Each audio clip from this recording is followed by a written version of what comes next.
So dear students, आज आपका lecture 9 आएगा, लेक्चर 9। और इस लेक्चर 9 में आप एक्सरसाइज डिस्कस करोगे।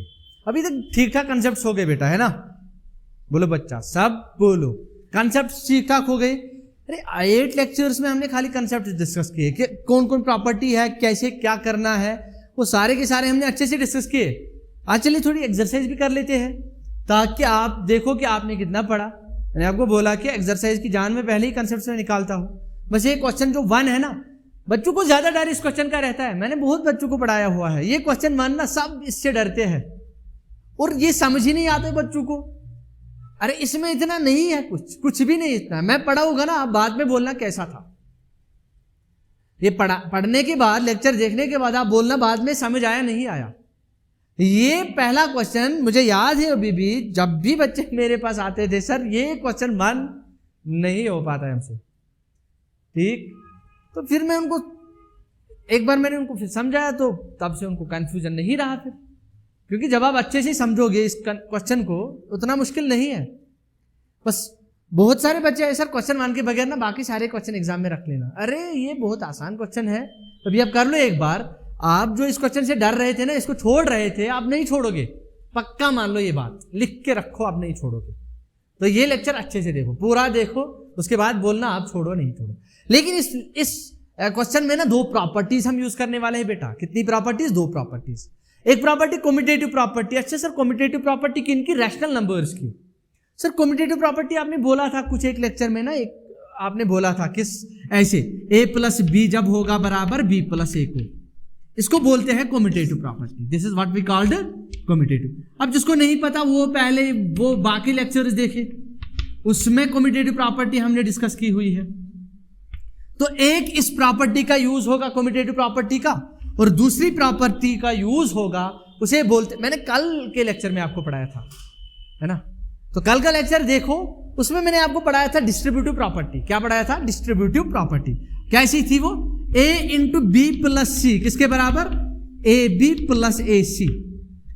This multiplication is distributed over this addition, ab+ac। This is what we called, ये प्रॉपर्टी जो दूसरी है, इसको हम बोलते हैं बेटा डिस्ट्रीब्यूटिव प्रॉपर्टी या डिस्ट्रीब्यूटिव, हाँ डिस्ट्रीब्यूटिव प्रॉपर्टी आप लिखो, सिंपल। सो ये 2 प्रॉपर्टीज का यूज इस क्वेश्चन 1 के दोनों पार्ट्स में होगा। उसके बाद ये आपके लिए आसान है। अब चलिए क्वेश्चन पे आते हैं। तो यूजिंग अप्रोप्रिएट प्रॉपर्टीज फाइंड, आपको प्रॉपर्टीज का यूज करके इसका आंसर निकालना है। अभी तक आप डर रहे थे इस क्वेश्चन से, पक्का मानो अब नहीं डरोगे, गारंटी है कि अब नहीं डरोगे। कैसे? देखो क्या करना है, बहुत आसान लैंग्वेज में समझाऊंगा। ये जब बीच में इंटू होगा ना, जब भी बीच में इंटू होगा 2 नंबर्स के बीच में, उनको एक माना जाता है। Remember this thing. जब बेटा बीच में क्या हो? मल्टीपल हो, मल्टीपल वाले नंबर उसको एक माना जाता है। तो ये कितने हैं? ये 1 है। अच्छा सर ये 1 है। अच्छा यहां भी बीच में मल्टीपल है, तो ये 1 है और ये अलग है बेचारा, है ना? इसको तनहा छोड़ा गया, ये 1 है। क्लियर? तो सर मल्टीपल वाले नंबर जब भी हो गए तो उनको 1 माना जाएगा। यहां मल्टीपल वाले 1 माना जाएगा, इसको 1 माना जाएगा, इसको 1 माना जाएगा। तो basically we have how many? 3 in total. अब क्या करना है? Next step. तो this was step 1। Step wise process में समझेंगे। और आज के बाद ये क्वेश्चन आप जब भी करोगे ना, without looking at your text, ये नोटबुक, उसके बगैर करोगे। अब एक बार ट्राई कर लेना, बाद में खुद करोगे, आराम से करोगे। तो ये मानो बीच में इंटू है, यहां बीच में इंटू है, अलग अलग कर दो। अब देखो ये जो यहां पे ये 2 टर्म्स है, ये वाली 2, मानो ये 1 है ये इसके साथ, और ये दूसरी है इसके साथ। ये इसको भी उठाते हैं साइन के साथ, ये साइन के साथ ऐसे।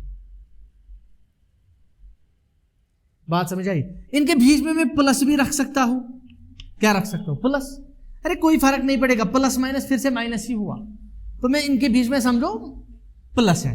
अब मानो ये 1 है, ये a है, और ये पूरा जो है ना ये b है, और बीच में है प्लस।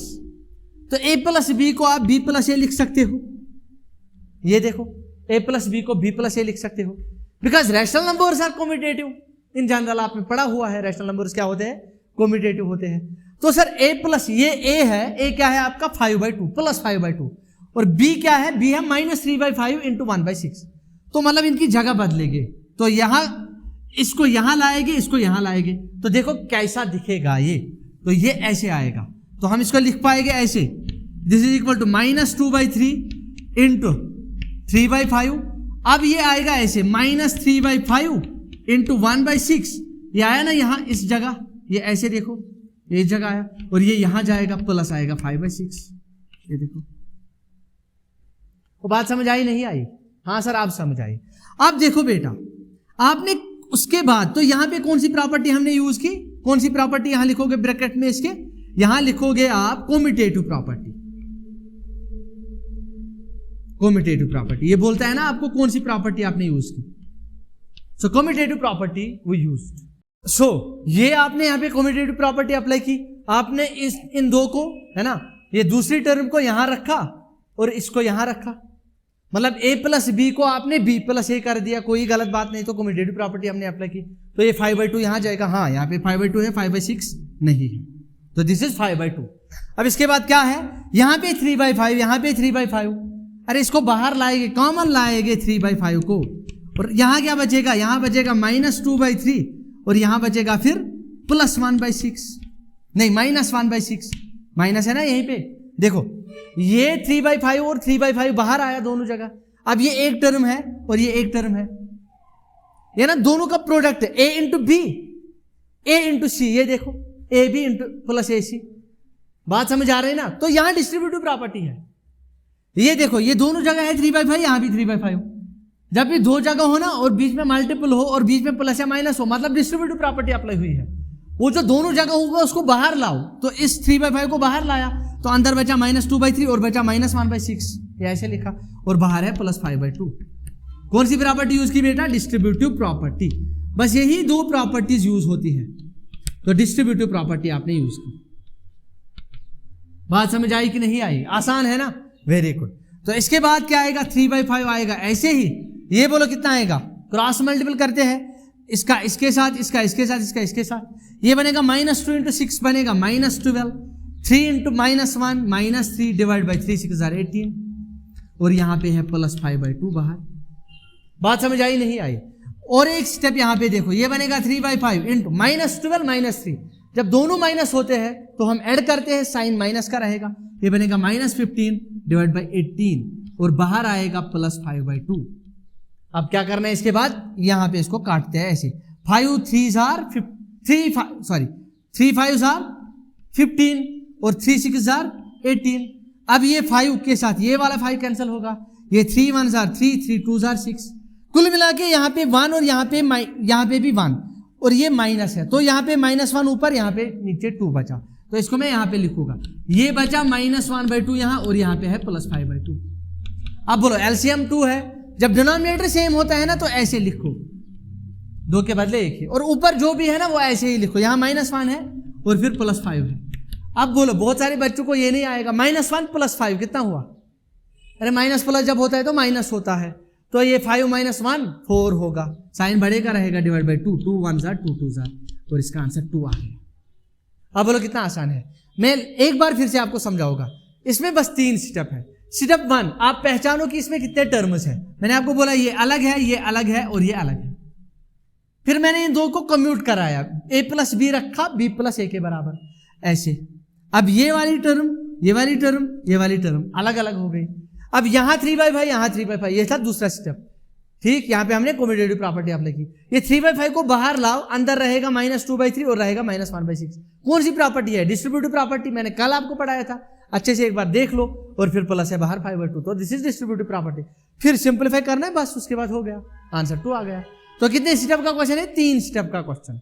अब इसी तरह दूसरा पार्ट इसका करते हैं, देखते हैं, 3 स्टेप का ही है, बस ये 2 प्रॉपर्टीज आप याद रखना, ठीक। तो चलिए बेटा जाते हैं दूसरे पार्ट पे। सो लेट अस सी सेकंड पार्ट, ठीक। तो देखो बेटा दूसरा जो इसका पार्ट है वो हम करते हैं, देखो ये बराबर आएगा, इसको ऐसे लिखेंगे। अब यहां फिर से देखो कितने टर्म्स है, बीच में इंटू है, मैंने आपको अभी बोला जब इनटू होगा, मल्टीप्लिकेशन बीच में होगा ना, उसको एक मानते हैं हम। तो ये एक और ये एक, 3 टर्म्स आर दिया। अब देखो यहां पे -3/7 और यहां पे देखो यहां पे 2/5 और देखो यहां पे भी 2/5। तो इसको यहां एक काम करते हैं, इसको और इसको कम्यूट करेंगे, इसको यहां लिखेंगे ऐसे ऐसे, इसको शिफ्ट करेंगे, कम्यूट कराएंगे। मानो ये पूरा जो है ना, ये पूरा दिस इज ए और ये पूरा बी और बीच में प्लस, तो ए प्लस बी को बी प्लस ए लिख देंगे। बात समझ आई नहीं आई? तो हम इसको ऐसे लिखेंगे 2/5 इंटू लिखेंगे -3/7, फिर उसके बाद क्या, उसके बाद ये वाला लिखेंगे पहले, प्लस लिखेंगे 1/14 इंटू लिखेंगे 2/5 और फिर लिखेंगे ये वाला -1/6 इंटू लिखेंगे 3/2। हाँ सर अब तो ये हमें आएगा, ये एक टर्म हो गई, ये दूसरी टर्म हो गई, ये तीसरी टर्म हो गई। तो यहां पे हमने कौन सी प्रॉपर्टी यूज की? कम्यूटेटिव प्रॉपर्टी यूज की हमने, कम्यूटेटिव प्रॉपर्टी यूज की। अब क्या होगा सर, यहां पे है ना 2/5, यहां भी 2/5, तो बाहर आएगा 2/5। तो सर ये तो अब आसान है, 2/5 बाहर आया तो यहां बचा -3/7 और यहां बचा क्या, +1/14। क्लियर? कौन सी प्रॉपर्टी यूज हुई? Distributive property, a into B plus C is equal to A B plus A C, और यहां पे है -1/6, ये -1/6 इंटू है 3/2, और यहां पे हमने कौन सी प्रॉपर्टी यूज की? Distributive property. इसके बाद आएगा ना, बस यही 2 स्टेप, इसमें थोड़ा सा मुश्किल था। अब इसके बाद दिस इज इक्वल टू 2/5 और यहां पे क्या आएगा, क्रॉस मल्टीपल करो सीधे, ऐसे क्रॉस मल्टीपल करते हैं, इसका इसके साथ, इसका इसके साथ, इसका इसके साथ। तो जब आप क्रॉस मल्टीपल करोगे, यहां एक काम करो, एलसीएम निकालो, एलसीएम आसान रहता है। 7 और 14 का एलसीएम 14 एलसीएम आया। इस 7 को किससे मल्टीपल करें ताकि 14 बने? 2 से, उस 2 का इसके साथ मल्टीपल करो तो ये बनेगा -6। अब 14 को किससे मल्टीपल करें 14 बने? 1 से, उस 1 का मल्टीपल इसके साथ करो तो ये बनेगा +1, और इसका आप मल्टीपल कर ही सकते हो। ये देखो 3 1s are 3, 3 2s are, और ये यहां बनेगा -1 1s are 1 divide by 2 2s are 4, -1/4 बनेगा। समझ आया नहीं आया? ये बहुत आसान है। इसके बाद देखते हैं, ये आएगा 2/5 इंटू क्या आएगा, -6 + 1 -5 डिवाइड बाई 14, और यहां पे है -1/4। ये देखो ये 5 और 5 कैंसिल, मल्टीपल है ना आपस में ये, और यहां के बाद यहां लिखते हैं। सो ये यहां पे कितना बचा, और ये देखो 2 1s are 2, 2 7s are 14, तो यहां पे 1 मतलब -1 डिवाइड बाई 7 बचा, और यहां पे बचा -1/4। अब फिर से एक बार क्रॉस मल्टीपल करना है, ऐसे ऐसे ऐसे, तो क्या आएगा, ये आएगा -4 -7 डिवाइडेड बाई 7 4s are 28, तो -4 -7 जब दोनों नेगेटिव तो ऐड होता है, तो ये बनेगा -11 डिवाइड बाई 28। तो ये आपका आंसर। तो आज के लेक्चर में आपने ये 2 पार्ट सीखे। अब हम नए लेक्चर में सीखेंगे कि बाकी सारे जितने भी क्वेश्चंस होंगे ना वो बहुत आसान रहेंगे, लेकिन आज के लेक्चर में हम इतना ही करेंगे।